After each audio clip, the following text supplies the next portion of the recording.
Well, now we've got a new segment, so super exciting. It's something we're calling Client Stories.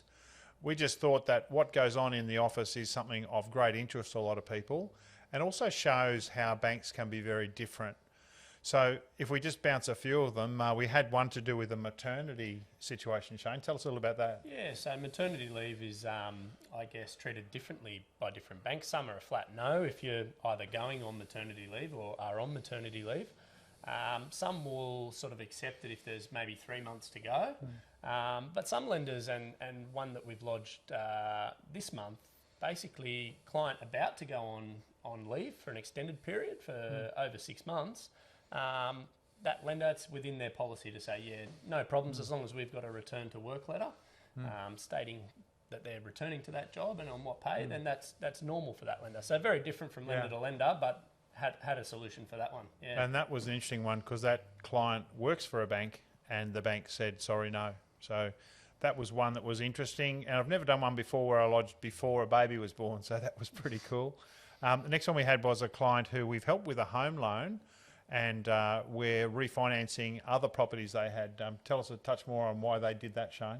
Yeah, so this particular client was coming up to the end of their interest-only period, wanting to reset that interest only. It was on an investment property, and at the same time was looking to review and compare, I guess, if that was still competitive. And this particular person and product we got was 3.39% interest only for investment, which is a cracking rate. So that's the sort of things that are out there for the right. So that's 3.39 before the rate dropped. So that could be 3.14. We'll see what that lender does. What that lender passes on.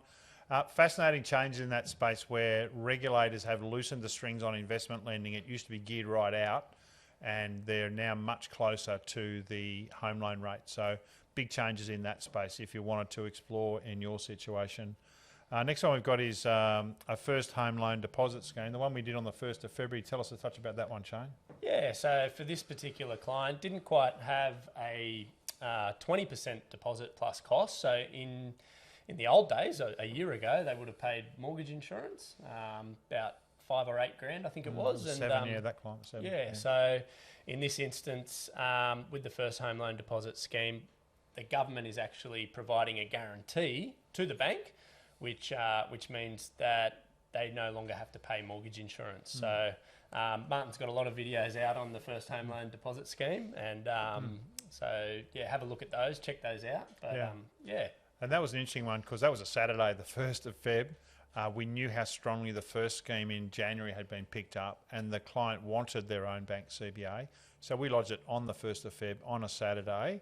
And we didn't get the eligibility for 2 or 3 weeks, and the CBA and NAB, the big bank eligibilities, are now pretty much gone. So all to smaller lenders, and we have a sneaky supply of those.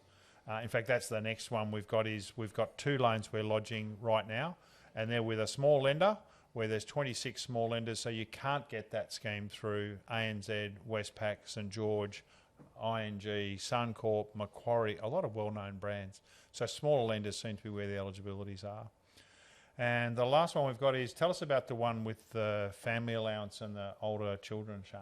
Yeah, so the way a lot of lenders will treat family, like let's look at family tax benefits, A and B for instance, is that if the child is over, let's say 12, a lot of lenders will start to say, well, up until 18, there's not that long left on that income.